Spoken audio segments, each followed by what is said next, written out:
Hola, ¿qué tal? Muy buen día. Te saludo en esta fresca mañana, ahora sí de miércoles. El día de ayer dije que era miércoles. Válgame Dios, ya se me va el día en que estamos viviendo. Pero hoy sí es miércoles 15 de abril del 2020. Te saludo en esta fresca mañana. Se vino el nortecito rico y está cafetero el día. Como dirían por ahí, está cafetero el día. Y aquí con el fondo de las aves que cada mañana vienen a cantarme aquí al balcón de mi recámara. Te mando un fuerte abrazo. Anoche estaba junto con mi familia viendo algunas predicaciones, algunas producciones que tenemos ahí en nuestro canal de YouTube, que por cierto te invito a que te suscribas. Nuestro canal de YouTube está a nombre de Natán de los Reyes. Ahí vas a encontrar mensajes de hace varios años. Esta semana estarán subiendo los mensajes de los congresos Sarmientos, Congreso Avivamiento, Dunamis, Taller M5. Los estaremos subiendo para que tengas material que escuchar, tengas palabra que recibir, que recordar.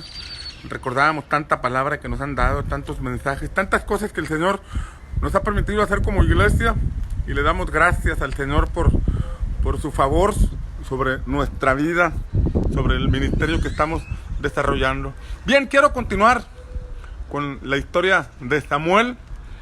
Estamos en el primer libro de Samuel, capítulo 3. Te he estado hablando de cómo Samuel vino como resultado de una mujer estéril que se puso de acuerdo con el cielo, se puso de acuerdo con Dios y entró en pacto y le dijo al Señor: si tú me das un hijo, yo lo consagraré a ti, será nazareo. Bien, ayer te hablaba del capítulo 3, versículo 1, donde Samuel ministraba, el joven Samuel ministraba al Señor en presencia de Elí, y en aquel tiempo no había palabra de Jehová, ni había visión con frecuencia. Inmediatamente el versículo 2 dice lo siguiente, dice que aconteció un día, escucha esta parte, aconteció un día en que el sacerdote Elí estaba acostado en su aposento cuando sus ojos todavía o estaban a punto de oscurecerse y la lámpara del Señor todavía no se apagaba, que Samuel estaba dormido en el templo donde está el arca de Dios. Aquí hay cosas muy importantísimas que debemos tomar en cuenta. Todos aquellos que queremos ser parte de una generación que despierta, una generación de reforma, una generación que desea traer el cielo a la tierra. Este pasaje dice que aconteció un día, y cada porción de la escritura es de suma relevancia, porque déjame decirte que eso que dice la palabra, que aconteció un día, eso nos acontece a todos nos llega el día, a todos nos llega el tiempo de parte de Dios. La escritura dice en Eclesiastés que todo tiene su tiempo, y todo lo que se quiere debajo del cielo tiene su hora. Habla de tiempo y habla de hora. Señala que la hora es debajo del cielo, quiere decir que habla de hay un tiempo del cielo para la tierra. Hay un kairos que se cumple en un cronos. Hay un plan o proyecto, hay un momento de Dios en que se abre la eternidad, se abre el cielo y se cumple en el tiempo cronos. En nuestro tiempo calendario se cumple la voluntad del cielo. Por ejemplo, a mí me llegó un día, el 8 de octubre de 1995, fue el día en que yo entregué mi vida a Jesucristo, donde yo tuve un renacer espiritual. Yo soy hijo de pastores, yo crecí en la iglesia, yo en mi infancia aprendí a leer y inmediatamente leí la Biblia. Durante la primaria leí la Biblia, yo crecí en las actividades de la iglesia y todo, pero yo no había nacido de nuevo. Yo conocía las escrituras, yo practicaba, digamos, una vida religiosa, sin embargo no conocía al Señor. Y fue hasta el 8 de octubre de 1995 en que yo tuve una experiencia con el Señor que marcó mi vida. Ese día nací de nuevo. Ese día experimenté perdón de pecados. Ese día se rompieron cadenas que me tenían atado, se rompieron cadenas que me tenían cautivo, las adicciones se terminaron y todo comenzó. Hubo un renacer en mi vida. Eso fue el 8 de octubre de 1995. Ese día yo nací de nuevo. Ese día tiene que llegar a tu vida. El día en que naces de nuevo. El día en que experimentas la salvación. El día en que te encuentras con el Señor y sabes que algo ocurrió, las cadenas se rompen y a partir de entonces inicias un nuevo camino, una nueva senda. Buscas el propósito de Dios para tu vida. Pero después aconteció algo. Nací al llamado, porque el Señor me llamó a servirle. Yo tenía microbuses de transporte público, me gustaba el comercio, yo vendía ropa, vendía joyería, vendía zapatos, me gustaba, yo soy contador público de profesión y me gustaba las ventas, me gustaba el desarrollo comercial. Pero un día el Señor me llamó y recuerdo que yo le puse una señal al Señor: bueno, si quieres que te sirva, porque ya se me estaba complicando. Yo servía en la iglesia, pero no como pastor, sino como un servidor más. Pero el Señor me llamó y recuerdo que me empezó a ir mal en algunas actividades y yo hice un pacto con el Señor. Me puse de acuerdo con el Señor, le pedí una señal al Señor. Recuerdo que el primero en identificar ese llamado fue mi pastor, mi hermano Daniel, fue el que identificó mi llamado, identificó que yo tenía ese llamamiento de parte del cielo, pero yo no entendía, yo no quería ser pastor, yo no quería responder al llamado, yo quería ser un empresario, un comerciante. Sin embargo, llegó el punto donde el Señor me cerró las puertas y yo hice con el Señor un pacto, le pedí que me diera una señal para confirmar y recuerdo que llegó ese día y entonces nací al llamado, nací al ministerio. Pan de Vida comenzó allá por el año 2000, junto con nuestro llamado empezó Pan de Vida a principios del año 2000. Pero después fueron 7 años de desarrollar un ministerio infructuoso, un ministerio sin brújula, un ministerio sin dirección, un ministerio por tradición, siguiendo las formas comúnmente aceptadas. Las formas, no hablo de doctrina, sino de las formas en que se desarrolla la iglesia en muchas congregaciones. Así estaba yo dándole vueltas en una rutina de siempre lo mismo, no pasaba nada. Y empezó una desesperación dentro de mí porque sabía que había algo más. Sabía que lo que estábamos haciendo no era el cuadro completo. Estaba cuidando ovejas en lugar de desarrollar discípulos. Estaba cuidando a las personas en lugar de no solamente cuidarlas, sino desarrollarlas e impulsarlas a tener una vida de fe y de servicio al Señor. Entonces yo estaba insatisfecho, estaba inconforme porque sabía que había algo más. Sabía que el llamado no era para estar solamente dándole vueltas a una rutina y me encontraba sin brújula, sin dirección. Yo recuerdo que tenía un discipulado los lunes, en aquel entonces tenía un discipulado y tenía grupos en casa, porque era algo que se escuchaba en muchos lugares, pero el solo hecho de tener grupos en casa, grupos de discipulado, grupos celulares, grupos de alcance, le llaman algunos, no garantiza o no significa que se vaya a desarrollar el ministerio, la iglesia, porque teníamos grupos, pero nada pasaba. Teníamos grupos, pero no avanzábamos. Teníamos grupos, pero no se desarrollaban. Y yo recuerdo que en ese contexto tenía un discipulado los días lunes, que actualmente tengo todavía ese discipulado. Ya tengo muchos años compartiendo a un grupo de discípulos los días lunes. Y recuerdo que yo llegaba al discipulado, el domingo yo preparaba el mensaje para compartirlo, preparaba con tiempo. Me sentaba, lo escribía, lo preparaba y lo compartía el domingo. Pero cuando llegaba el lunes, yo recuerdo que llegaba, me sentaba, abría la Biblia, ponía el dedo y al poner el dedo salía un mensaje. Salía un mensaje el día lunes. Entonces pasaba esta semana y me preparaba para el domingo, buscaba en oración, leía las escrituras y sacaba un mensaje para el día domingo. Pero cuando llegaba el lunes, yo llegaba, abría la Biblia, ponía el dedo y por allí leía y salía otro mensaje. Y así le hacía cada semana. Me preparaba, te repito, para compartir el domingo, pero el lunes no me preparaba, sino que ponía el dedo, traía el ministerio del dedo. y ponía el dedo y salía un mensaje. Me sorprendía porque si la palabra está viva y si la gracia de Dios está sobre uno, pues fluye la palabra. Pero llegó el punto en que el Espíritu Santo me dijo: ¿a dónde los estás llevando? ¿Cuál es la visión? ¿A dónde los estás llevando? Acuérdate que ayer hablábamos de la importancia de una visión, saber hacia dónde vamos. Y en este contexto yo no sabía a dónde íbamos. Y el Espíritu Santo me habló y me dijo: les hablas de una cosa el lunes, y al siguiente lunes les hablas de otra cosa, y luego les hablas de otra cosa, y los traes dando vueltas. Así me mostró el Señor. Aunque había palabra, no íbamos a ningún lado. Aunque había una enseñanza que en ese momento el Espíritu Santo me daba, no íbamos a ningún lado, como iglesia, como congregación, de manera corporativa. No íbamos a ningún lado, y el Señor me ilustró, me mostró cómo en el tiempo de Moisés, esta generación experimentó milagros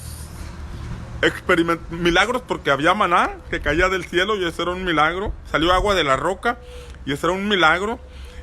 Esta generación experimentó sanidades porque todo aquel que era mordido por una serpiente y en obediencia al Señor volteaba a ver la serpiente de bronce que estaba en el asta, era sano o era libre del veneno de la serpiente. En esta generación de Moisés había palabra fresca, porque Moisés subía a la montaña, o cuando Moisés entraba al tabernáculo y la nube descendía al tabernáculo, Dios hablaba cara a cara con él, y cuando Moisés salía con una palabra fresca. No salía con una palabra bajada de Facebook, ni de YouTube, ni de ningún otro lugar, sino que era una palabra fresca, y cuando Moisés salía a dar las instrucciones era una palabra que verdaderamente Dios le había revelado. Además, esta generación experimentó una atmósfera de la presencia del Señor de una manera inigualable. A los ojos de todos descendía la nube, se metía al tabernáculo y todos sabían que Dios estaba ahí. Durante la noche esa nube se convertía en una columna de fuego donde la presencia manifiesta de Dios estaba entre ellos. 4 cosas de esa congregación, pero esa congregación no iba a ningún lado, porque esa generación se la pasó dando vueltas en el desierto hasta que murieron. Y eso me lo mostraba el Espíritu Santo, y el Espíritu Santo me dijo: y así estás tú. Así estás tú, nada más estás dando vueltas y no vas a ningún lado. Y en este contexto el Espíritu Santo me habló, me hizo comprender acerca de la objetividad.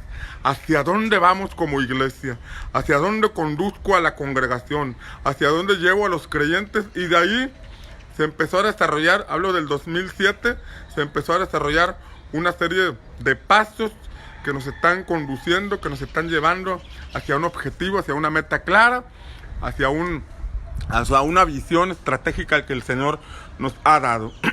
Entonces, a todos nos llega un día.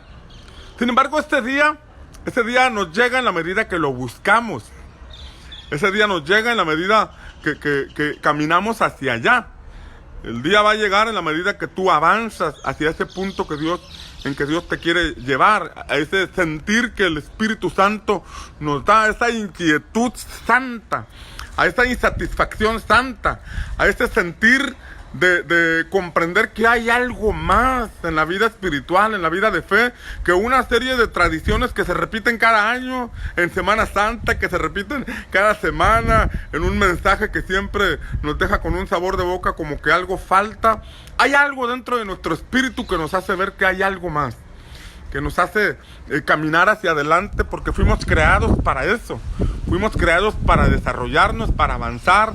Nuestros ojos están en la parte de enfrente, donde podemos comprender que siempre hay que mirar hacia adelante. Nuestras orejas están ligeramente inclinadas hacia el frente, porque hay que escuchar la voz del Espíritu Santo que nos lleva a volar. La manera de mover nuestros brazos y nuestras piernas funcionan más hacia adelante, funcionan mejor caminando hacia adelante, de manera que en el diseño que Dios le dio a nuestro cuerpo hay un mensaje de parte del cielo en que siempre tenemos que mirar hacia adelante, caminar hacia adelante, tener una visión que nos enfoque, que nos conduzca, que nos lleve hacia el plan perfecto de Dios para nuestra vida. Todo nos llega un día, pero ese día hay que buscarlo. Y en el contexto del primer libro de Samuel, capítulo 3, versículo 2, vemos que Elí estaba dormido. Ese día Elí estaba dormido. Como que Elí ya no tenía expectativas de parte de Dios. El sacerdote ya no tenía planes, ya no tenía sueños, ya no tenía deseos, esperanzas de que algo viniera, de que algo nuevo aconteciera. Por eso estaba dormido. Ese día que el cielo se abrió y el Señor le habló a Samuel, había un hombre que estaba dormido. Esto me recuerda un testimonio que escuché en la Ciudad de México cuando vino el profeta T.B. Joshua. Pasó un pastor de Chihuahua a dar un testimonio, y en este testimonio él hablaba de Claudio Freyson, un pastor argentino, un pastor que en la década de los 90 el Señor usó de una manera poderosa, el Espíritu Santo usó de una manera extraordinaria. Fue uno de los predicadores del avivamiento que experimentó Argentina en esa época, en ese tiempo. Por ahí hay algunos videos en YouTube seguramente donde hay estadios llenos y gente llena del Espíritu Santo, manifestaciones del poder de Dios de una manera extraordinaria. Pero después de ese tiempo de visitación, este predicador, este pastor de Chihuahua comentaba que el pastor Claudio se sentó con un grupo de pastores y de ahí de diversas partes de la ciudad y del país, y les preguntó cómo les fue con el avivamiento, porque fue algo notorio, fue algo evidente, fue algo que incluso de otras naciones iban para ver los eventos que realizaban.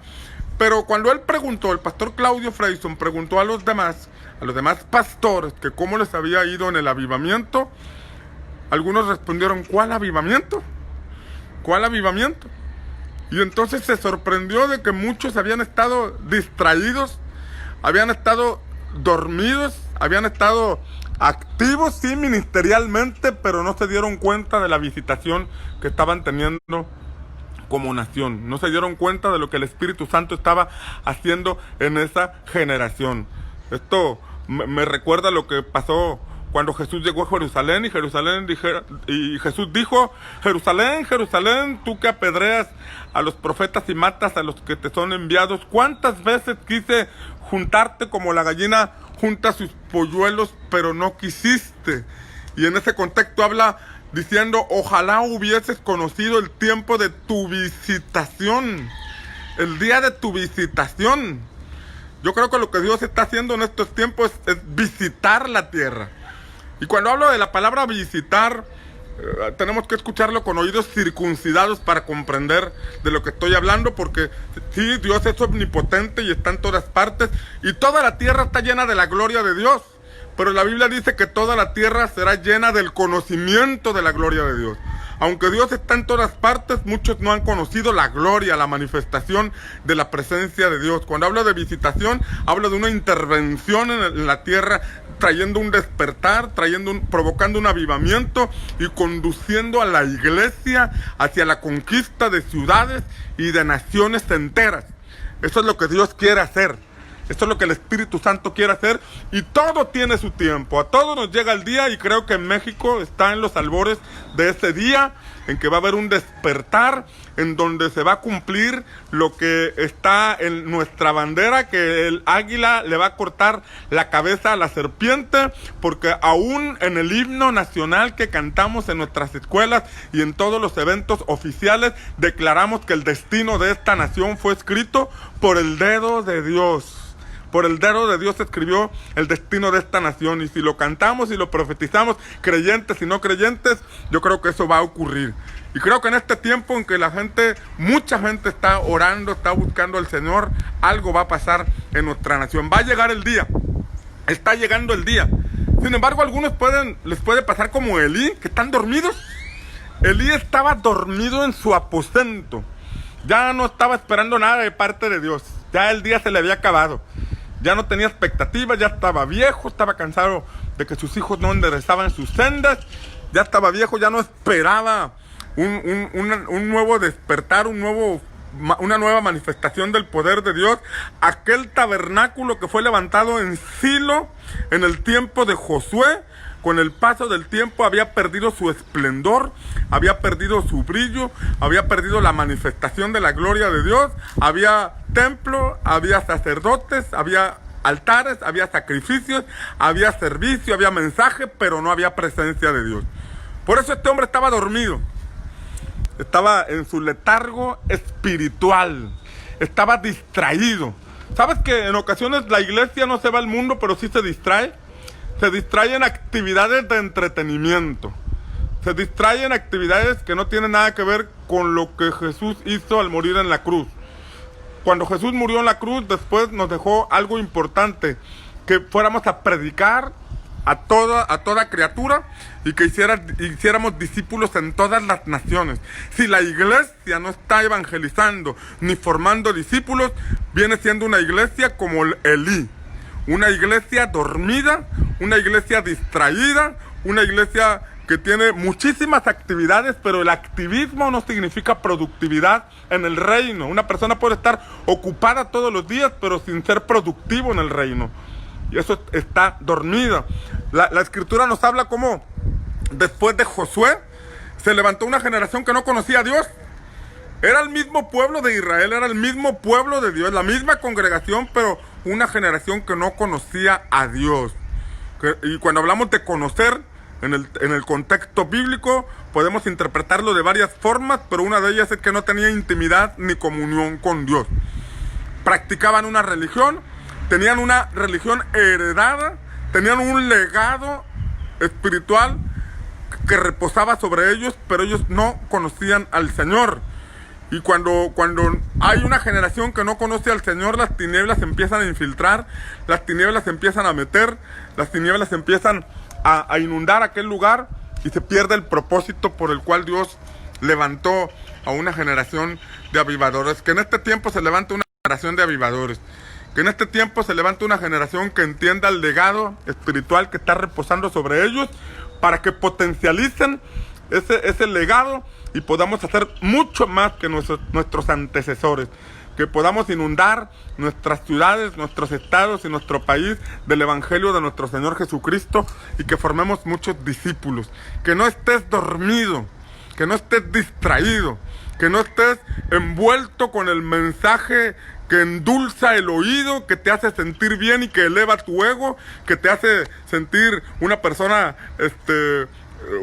extraordinaria, en lugar de conducirte a la senda del servicio, a la senda de la honra a nuestro Señor Jesucristo por medio del fruto y del compromiso de manera responsable. Aquella generación de sacerdotes estaba distraída, pero dice la palabra en este contexto que cuando los ojos de Elí estaban empezando a oscurecerse, cuando estaban empezando a cerrarse, de manera literal, está diciendo que antes de que se durmiera o antes de que por la edad perdiera la vista, sin embargo se puede aplicar también de manera profética.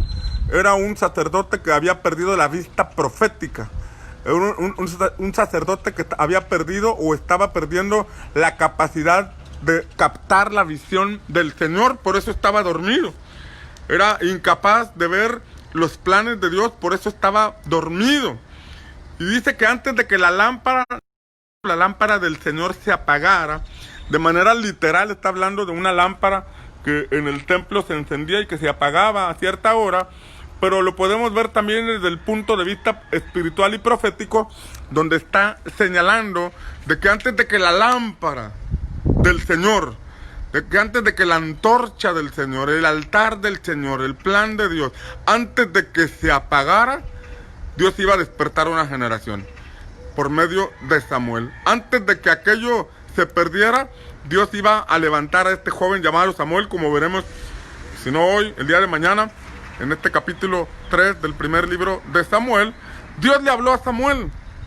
O sea que Dios siempre está al pendiente de que su lámpara no se apague. Dios siempre está al pendiente de que su visión no se extinga. Cuando hay una persona que se distrae en el llamado, que está dormido en el llamado, ya Dios está empezando a levantar un Samuel.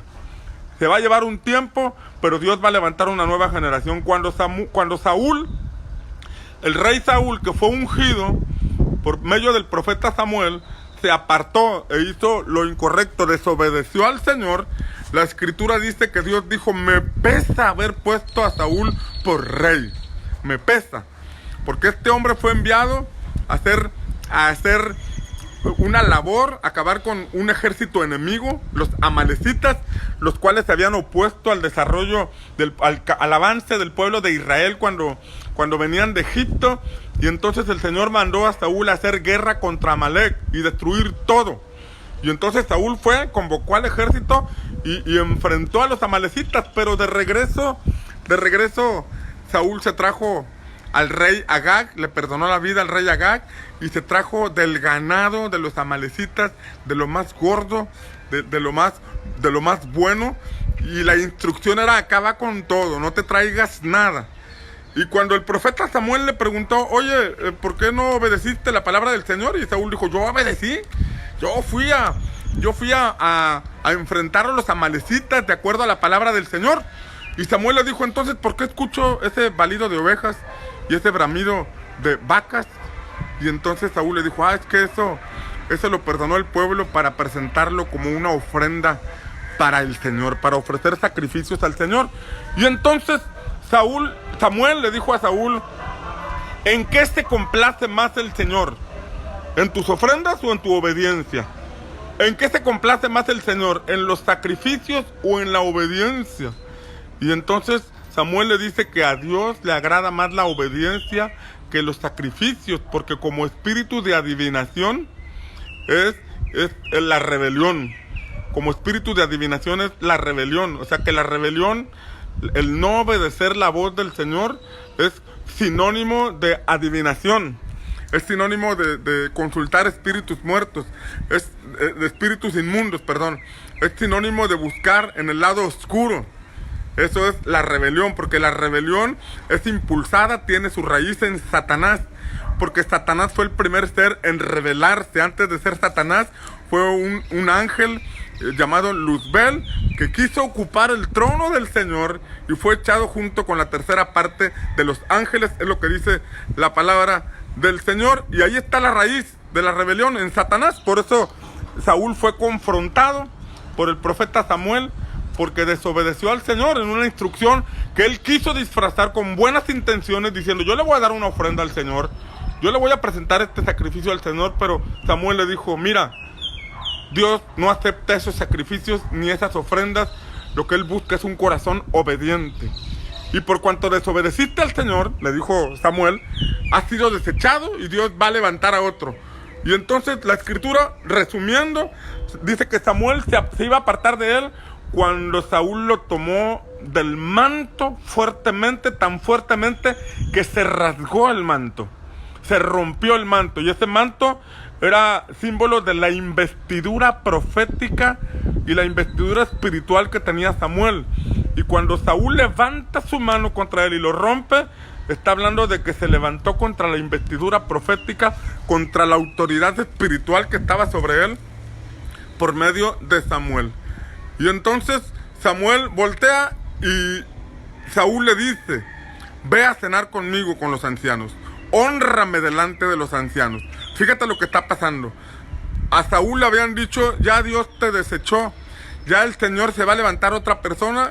Y Samuel se va cuando Saúl lo agarra y le dice: mira, como diciendo, no me importa si ya Dios me abandonó, ven y hónrame, vamos a guardar las apariencias, vamos a hacerle creer al pueblo que todavía estás conmigo y todavía estás Dios con nosotros, ven, guardemos las apariencias.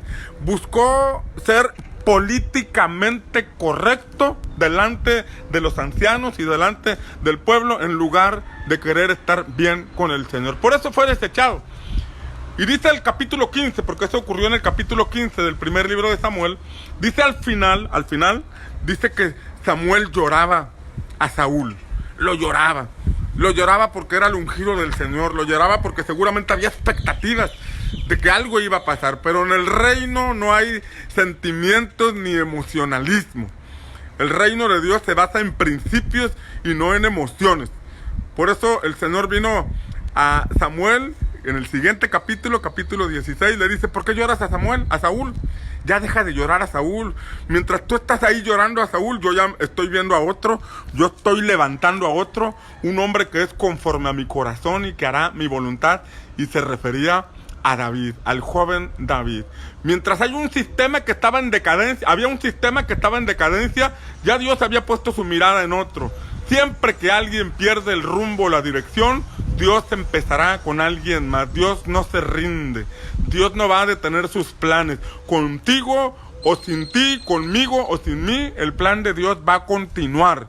Y lo importante o sería importante que nosotros estemos despiertos, estemos expectantes, estemos firmes con la lámpara encendida para que cuando el cielo se abra podamos decirle al Señor: Señor, heme aquí, envíame a mí, aquí estamos listos y estamos dispuestos para hacer tu voluntad y traer tu reino en nuestra generación. En ese contexto en que en la lámpara del templo a punto estaba de apagarse, ahí estaba Samuel. Dice que Samuel estaba dormido en el templo junto al arca. Escuchen, mientras Elí, el sacerdote, estaba dormido allá en su casa, como que ya no estaba esperando nada nuevo de parte de Dios, como que ya el punto era administrar aquel lugar y jubilarse y ya irse a la eternidad. Había un joven que estaba en el templo y estaba durmiendo junto al arca. Estaba durmiendo en aquella arca. Escucha, dice la escritura, después de que leemos, porque Dios le habló a Samuel, dice que Samuel todavía no conocía al Señor. Él ya estaba sirviendo al Señor, pero no conocía al Señor. Si servía al Señor, pero no lo conocías, quiere decir que él tenía historias que le habían contado. Él sabía que en el tabernáculo había un servicio a Dios, pero él no conocía al Dios Todopoderoso. Él no conocía más que una doctrina, más que una enseñanza que había recibido. Y dentro de esas enseñanzas seguramente le hablaron, le compartieron de qué significaba esa arca, porque él estaba dormido cerca del arca. Mientras Elí estaba dormido en su casa lejos, él estaba dormido cerca del arca. Seguramente le dijeron que en el tiempo de Moisés el Señor dio la instrucción de construir esa arca. Seguramente le dijeron que cuando fue construida esa arca era como una especie de caja de madera que tenía una urna dentro que contenía 3 cosas.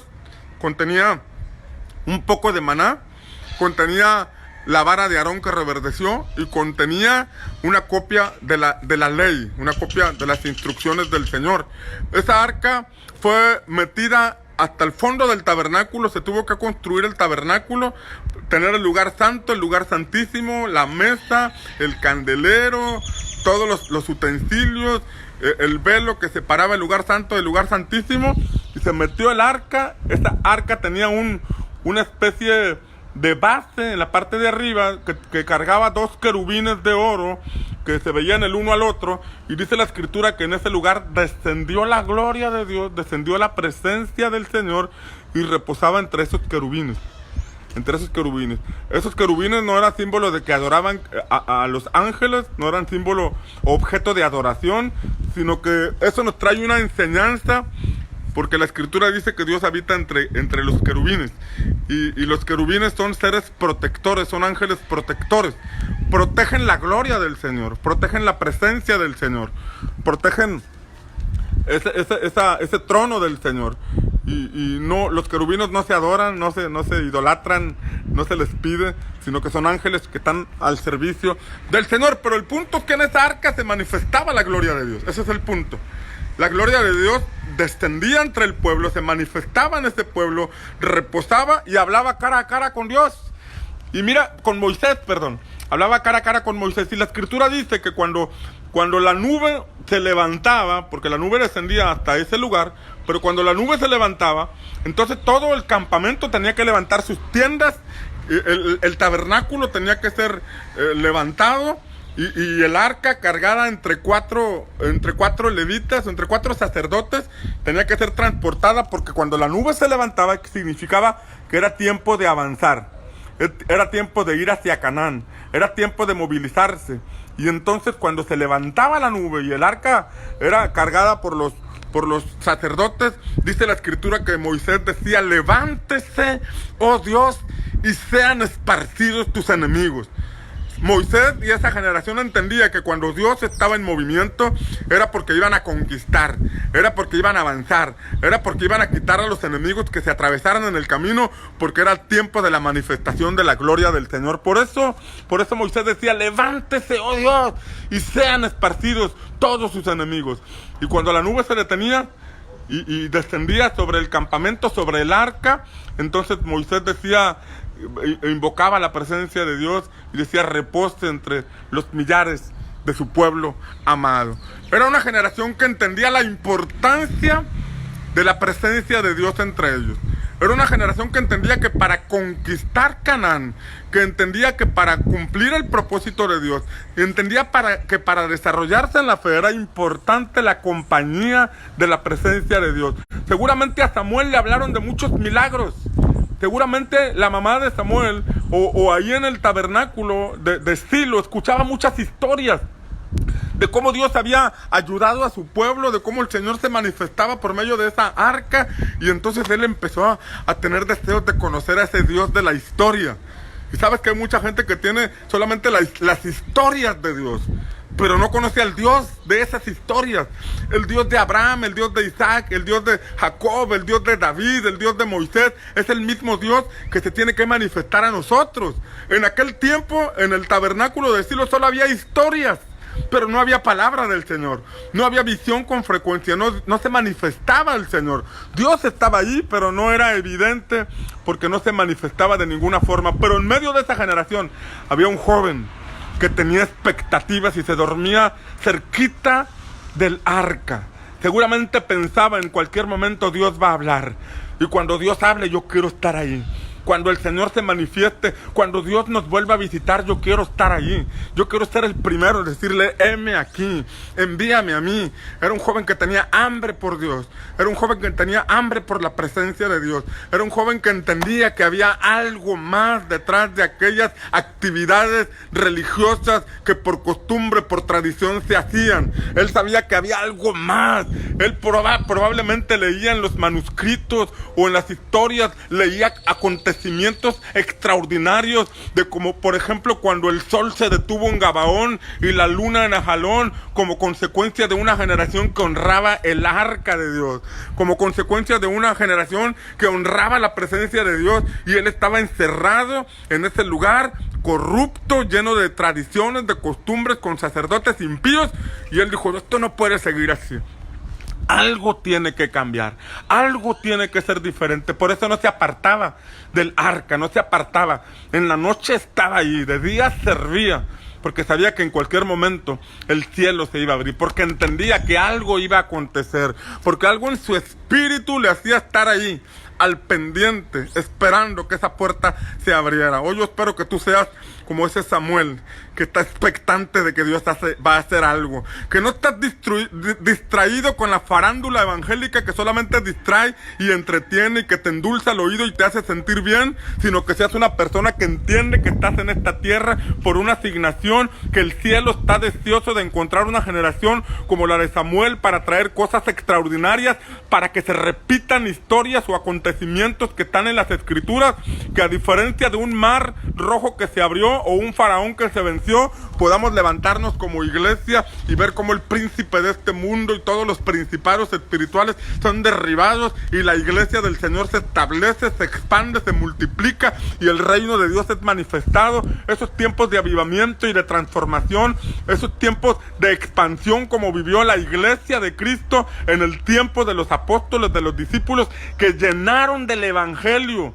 El apóstol Pablo llenó todo Asia del evangelio a causa de la gloria de Dios que se manifestó entre ellos. Que eso ocurra en nuestros tiempos, que haya un despertar en cada uno de nosotros que nos lleve a esa búsqueda profunda, donde podamos ver cómo el Señor se manifiesta, cómo el Señor habla y cómo el Señor levanta una generación completamente diferente, una generación que así como Samuel preparó la entrada para el establecimiento del reino de manera literal, de igual forma seamos una generación que prepara la venida de nuestro Señor Jesucristo, que prepara un pueblo bien dispuesto para nuestro Señor Jesucristo, que puede establecer el reino de Dios en naciones enteras. Estoy seguro que habrá jóvenes mexicanos o latinos que salgan de misioneros a los países musulmanes.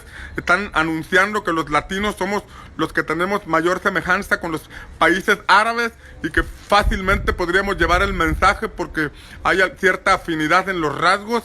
Yo creo que va a haber muchos latinos que se van a levantar y van a ser usados como saetas en manos del Señor, saetas de fuego, saetas encendidas a las naciones para llevar el avivamiento, llevar la palabra del Señor. Pero primero empezamos en casa, primero empezamos en nuestro país, primero empezamos en nuestras naciones latinas, después iremos, como dijo Jesús, a ser discípulos a todas las naciones. Espero que mis ojos vean eso, espero que mis ojos puedan contemplar eso, con ese esplendoroso visitar que va a tener nuestro país, nuestra nación, y oramos para ver su cumplimiento. Pero ¿qué significa el arca? ¿Qué significa el arca? Vamos a ver si me alcanza el tiempo. ¿Qué significa el arca? El arca contenía 3 elementos. Y el arca contenía un poco de maná, contenía la vara de Aarón que reverdeció y una copia de las escrituras. Déjame hablarte rápidamente de esas 3 cosas, porque el deseo de la manifestación de la gloria de Dios va acompañada de 3 cosas muy importantes que vemos en el arca. No es el simple deseo o no es el simple entusiasmo de querer hacer algo, sino que debe haber un entendimiento, debe haber una revelación de cómo provocar que el Señor se manifieste. Esa arca contenía un poco de maná, y el maná puede representar una vida de fe, representa el testimonio de la fidelidad de Dios en el desierto, el testimonio de la fidelidad de Dios en el desierto. Que nunca se nos olvide la fidelidad de Dios, que nunca se nos olvide que Dios es fiel, que siempre tengamos presente, porque alguien que olvida la fidelidad de Dios se convierte en un desagradecido, que comience a tomar caminos incorrectos, caminos torcidos, por esa falta de agradecimiento al Señor por su fidelidad en tiempos difíciles. Ese maná representa la vida sobrenatural, la vida de milagros, porque ese maná fue un alimento que Dios les dio en el desierto. En un lugar donde no era posible encontrar alimentos, Dios les dio un alimento que ellos no conocían, ni que sus padres conocían. Pero ese alimento que Dios les dio traía un mensaje, porque en el desierto el Señor les dijo que en el libro de Deuteronomio dice que los hizo pasar por un desierto grande y espantoso. Así dice la palabra, que Dios los hizo pasar por ese desierto grande y espantoso. No fue el diablo el que los llevó por ese desierto grande y espantoso. Fue Dios quien los llevó por ese desierto grande y espantoso. Porque es en el desierto o es en la dificultad donde nosotros podemos crear conciencia del cuidado que Dios tiene de nosotros, de la cobertura que tenemos en Dios. Es cuando pasamos al lado de una situación difícil donde caen 1000 a tu diestra y 10,000 a tu siniestra, y que a ti no te toca, cuando eres consciente de cómo Dios te guarda. Por ejemplo, en este tiempo que estamos viviendo, si tú sobrevives, si tú sales, si tú sigues adelante, puedes llegar a generar más conciencia del cuidado que Dios tiene de tu vida. Puedes experimentar al Dios que provee para las necesidades en este tiempo de crisis. Ahí se genera más conciencia. Entonces dice Deuteronomio que Dios hizo pasar al pueblo de Israel por ese desierto grande y espantoso. No fue el diablo el que los llevó por ese periodo difícil, fue Dios. Pero dice que ahí los alimentó con un alimento que ellos ni sus padres conocían. Pero dice que los alimentó con ese maná para hacerles saber que no solo de pan vivirá el hombre, sino que vivirá de toda palabra que sale de la boca de Dios. Les dio ese alimento para hacerles saber que no solo de pan vivirá el hombre, sino de toda palabra que sale de la boca de Dios. Ese alimento tenía un mensaje. Esa provisión sobrenatural tenía un objetivo a cumplir en aquella generación. La generación de Moisés no lo entendió, la generación de Josué sí lo entendió. Hacerles saber que no solo de pan vivirá el hombre, sino de toda palabra de todo lo que Dios dice, de todo lo que Dios habla. Recuerda que ayer hablábamos de la importancia, comentamos acerca de la importancia de escuchar a Dios, porque cuando Dios habla suceden cosas. Cuando Dios habla, nuestro espíritu despierta. Cuando Dios habla, el universo obedece a la voz del Señor. Pero es importante que tú y yo escuchemos al Señor y actuar en consecuencia. Este maná representa la vida de fe, donde en el desierto aprendemos a vivir de lo que Dios dice. En el desierto tomamos decisiones de acuerdo a lo que Dios nos dice. En el libro de Lucas, capítulo 4, leemos que Jesús fue tentado en el desierto. Después de 40 días de ayuno, después de una cuarentena, en aquella cuarentena que él estaba viviendo, en ayuno, dice la palabra que fue tentado por el diablo. Y el diablo le dijo: si eres hijo de Dios, dile a esta piedra que se convierta en pan. Fíjate bien esta expresión. El diablo le dijo: si eres hijo de Dios, como diciéndole: ¿a poco eres hijo de Dios? Y si eres hijo de Dios, ¿por qué estás pasando hambre? Y si eres hijo de Dios, ¿por qué tienes necesidad en tu cuerpo? Un capítulo anterior, cuando Jesús fue bautizado, el cielo se abrió y el Padre dijo: tú eres mi Hijo amado en quien tengo complacencia. Y aquí como que el diablo estaba poniendo en tela de duda lo que había escuchado, como diciéndole: oye, ¿no acabo de escuchar en el Jordán hace 40 días que el Padre dijo que tú eras su Hijo amado? Y si tú eres su Hijo amado, ¿por qué estás pasando hambre? Si tú eres su Hijo amado, ¿dónde está Él para sustentarte? ¿Dónde está Él? Satanás estaba tratando de crear de crear confusión en la mente de Jesús. Estaba tratando de sembrar una semilla perversa, haciéndole dudar de su identidad como hijo, haciéndole dudar de la relación con el Padre. No permitas que en estos tiempos difíciles el diablo te confunda o el diablo te robe la identidad. Si tú tienes a Cristo, tú eres hijo e hija de Dios. Dice la Escritura en Juan capítulo 1, versículo 11, que a los suyos vino, mas los suyos no le recibieron, mas a todos los que le recibieron y los que creen en su nombre, les dio potestad de ser hechos hijos de Dios. No solamente hay que recibirlo, sino que hay que creer en su nombre. Tienes que creer que Él es tu proveedor. Tienes que creer que Él es tu pastor y que nada te faltará. Tienes que creer que Él es fiel y no te va a dejar. Tienes que creer lo que dice, que Él está con nosotros todos los días hasta el fin del mundo. Es cuestión de creerlo. El diablo va a tratar de poner pensamientos de duda, de incredulidad, de temor, de pánico, pero en esos momentos tú y yo tenemos que seguir el ejemplo de Jesús. ¿Qué hizo Jesús? Jesús le respondió a Satanás, le dijo: escrito está. Esta frase es sumamente importante. Escrito está. Es decir, Jesús respondió con un fundamento escritural. No respondió peleando, diciendo o señalando: yo soy hijo de Dios. No se trata de picudearle al diablo. Se trata de tener el fundamento que nos hace enfrentar esas artimañas del diablo.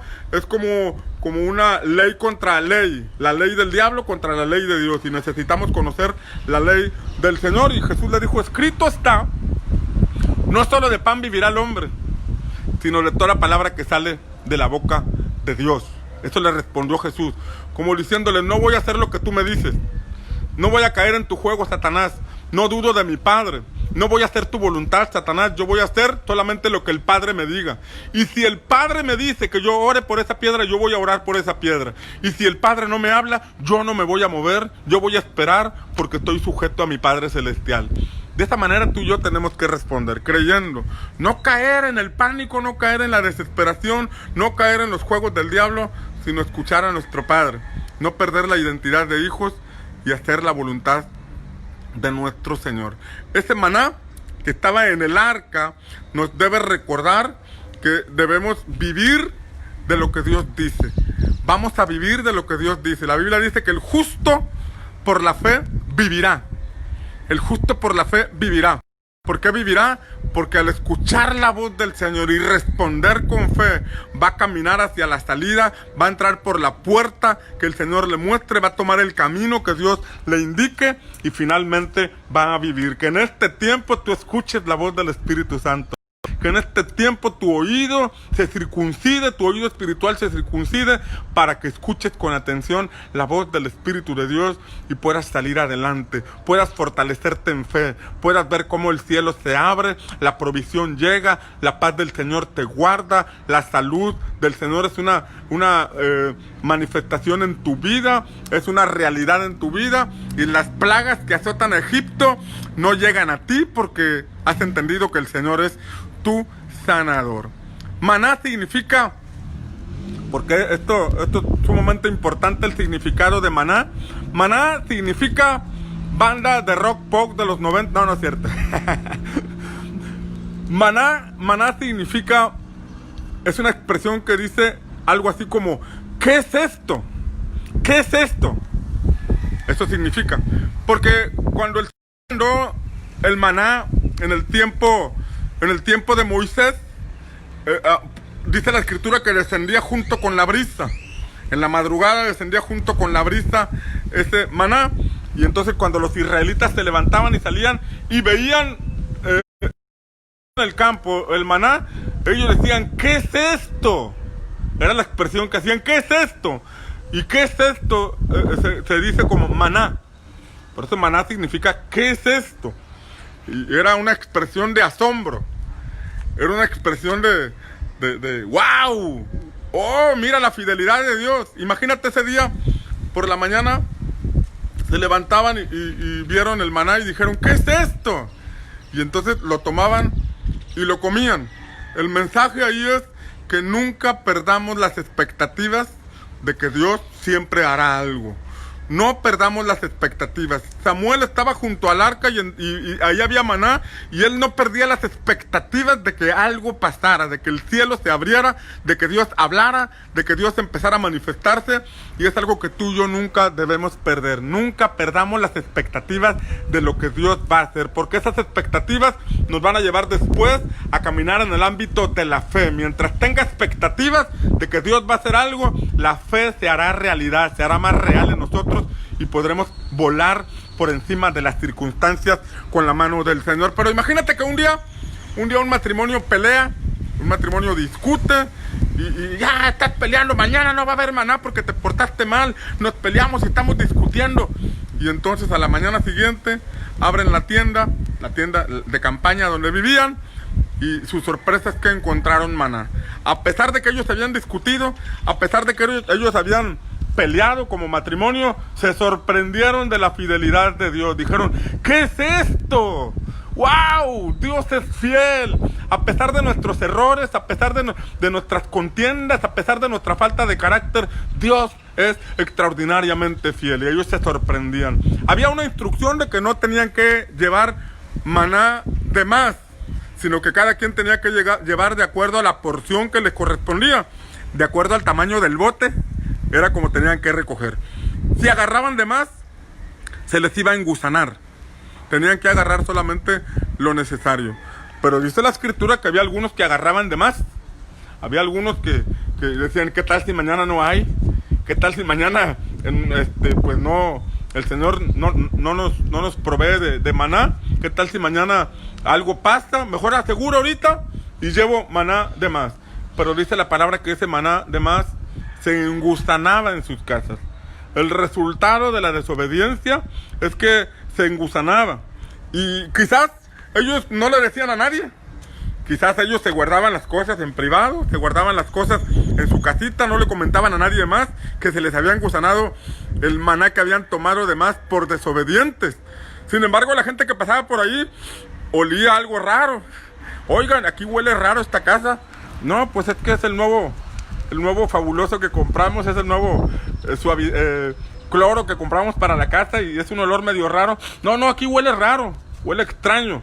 Y por más que lo quisieran ocultar, la desobediencia se hacía evidente porque emanaba de ahí un olor medio extraño, nauseabundo, por la desobediencia. A veces podemos nosotros guardar ciertas apariencias dentro de lo privado de nuestra casa, sin embargo, el olor de la desobediencia tarde o temprano se hace evidente. Sin embargo, aquella gente que agarraba de más, llegaba tal vez a pensar, por desobedecer al Señor, mañana no vamos a tener maná. Por desobedecer al Señor, mañana no vamos a tener alimento. Sin embargo, en la mañana, cuando abrían la puerta de la tienda de campaña donde habitaban, se sorprendían de ver el maná por la fidelidad de Dios hacia ellos. Y decían, ¿qué es esto? A pesar de nuestra desobediencia, a pesar de nuestra falta de atención a las instrucciones del Señor, Dios es fiel. Dios no cambia. Dios nos guarda. Dios es fiel. Dios es bueno. Sin embargo, la obediencia es la clave para entrar a Canaán. Por gracia, nosotros somos salvos. Por gracia. Estábamos muertos en delitos y pecados, y Él perdonó nuestra vida, nuestros pecados, como resultado de un arrepentimiento de parte nuestra. Eso lo hizo Él. Ahora a nosotros nos corresponde obedecerle para entrar a Canaán. Una cosa es salir de Egipto y otra cosa es entrar a Canaán. Una cosa es ser libres del pecado y tener vida nueva, y otra cosa es desarrollarnos en la fe.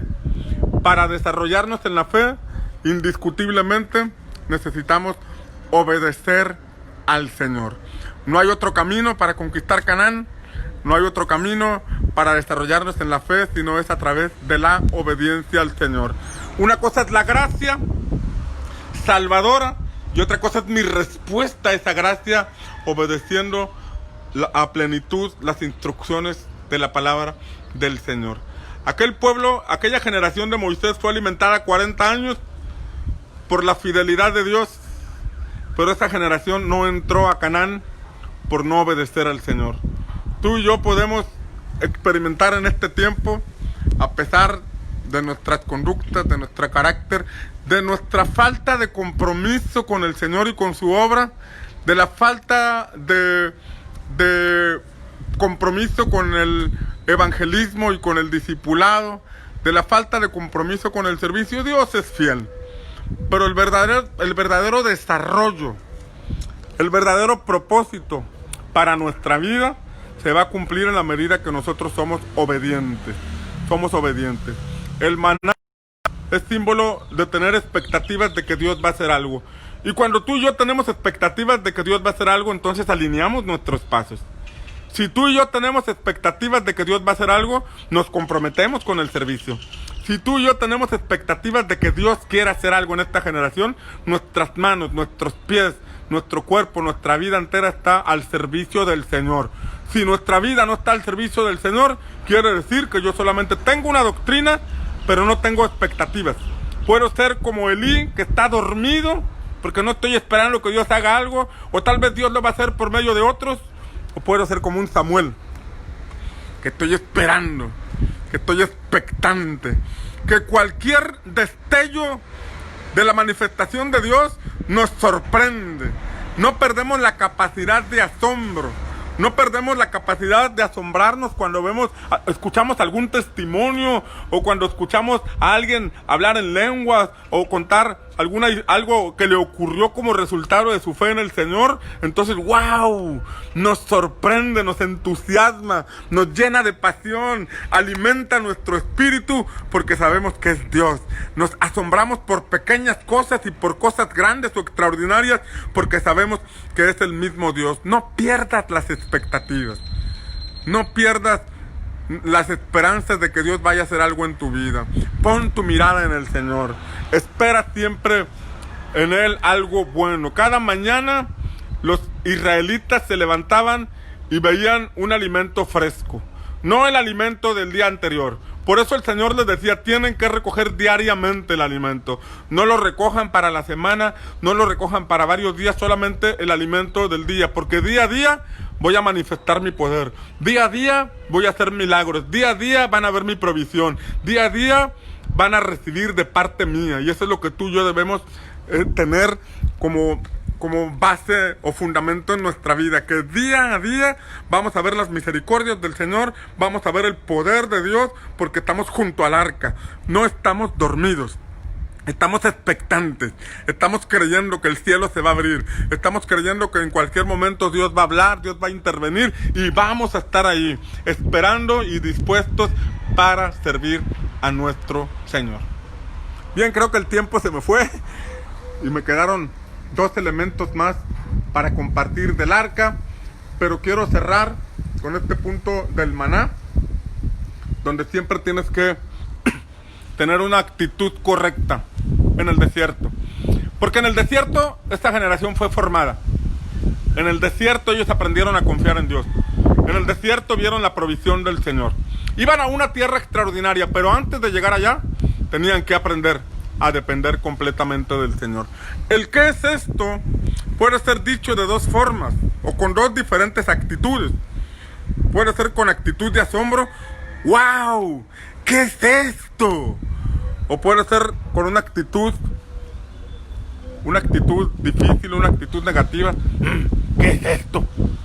Por ejemplo, si en este tiempo no hay suficiente provisión para tu casa y de pronto tienes solamente 100 o 200 pesos en tus manos, tú puedes decir, ¿qué es esto? No me alcanza para nada.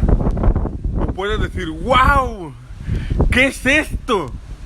¡Wow! Dios te es fiel. Gracias, Señor, porque con estos 100 o 200 pesos estoy viendo tu fidelidad. Estoy seguro que tú vas a multiplicar este dinero, así como multiplicaste el aceite de la viuda, la harina de la viuda, así como multiplicaste los 5 panes y los 2 peces. Yo estoy seguro que este dinero me va a rendir. Y entonces te das cuenta que el lunes te alcanza para algo, el martes te alcanza para algo, el miércoles te alcanza para algo, y aquel dinero se multiplica como resultado de tu actitud ante lo que Dios pone en tus manos, como resultado de tu actitud ante lo que el Señor te ha dado. Esa actitud puede provocar que el poder de Dios a través de ese dinero o ese recurso o esa poca despensa que tienes en tu casa se vea manifestado de una manera en que se multiplica y termina la semana y empiezas la otra y hasta te sobra en tu despensa algo para compartir con los demás y tú dices, wow, ¿qué es esto? No es otra cosa más que la fidelidad y la bendición de Dios sobre mi vida. No dependemos tanto de lo que hay en nuestras manos, sino que dependemos de lo que sale de la boca de Dios. Y así como el Señor le dijo a aquella mujer, aquella viuda de Sarepta, le dijo que la harina no iba a escasear y que el aceite no iba a menguar. De igual forma, cuando nosotros creemos en esa palabra que sale de parte de Dios, porque estamos atentos, escuchándolo a Él, entonces lo que tienes no se acaba y te sorprendes. Y durante estos 40 días o lo que dura esta pandemia, tú vas a decir, ¿qué es esto? No había visto cómo el Señor hacía este milagro tan extraordinario de alimentarme en estos tiempos de crisis, de alimentarme y sustentarme en estos tiempos de contingencia mundial. Que el Dios Todopoderoso se manifieste a tu vida.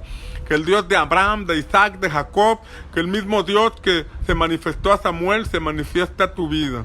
Y que tú puedas ver la mano del Señor en tu vida, en tu familia, en tu casa, en tu camino, y que como consecuencia de esto desarrolles una vida de fe, tengas un despertar espiritual que se produzca, que se traduzca en un camino diferente, en acciones diferentes, en un pensamiento diferente, en una actitud diferente ante la vida, como consecuencia de haberte encontrado con el Señor.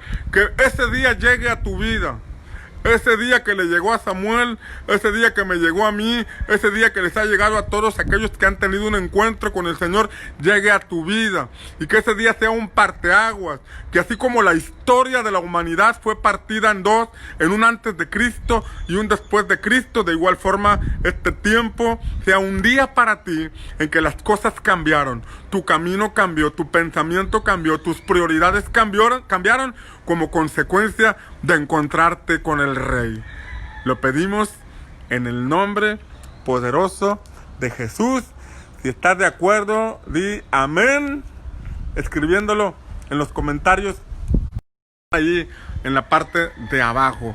Espero que compartas este mensaje para que más personas puedan escucharlo. Y el día de mañana y el viernes, si Dios lo permite, estaremos compartiendo nuevamente contigo la palabra. Es una bendición para mí poder dar, poder compartir de lo que el Señor me ha dado, estar en mi asignación de ministrarte una palabra que espero edifique tu vida y nutra tu fe. Te bendigo en el nombre del Señor.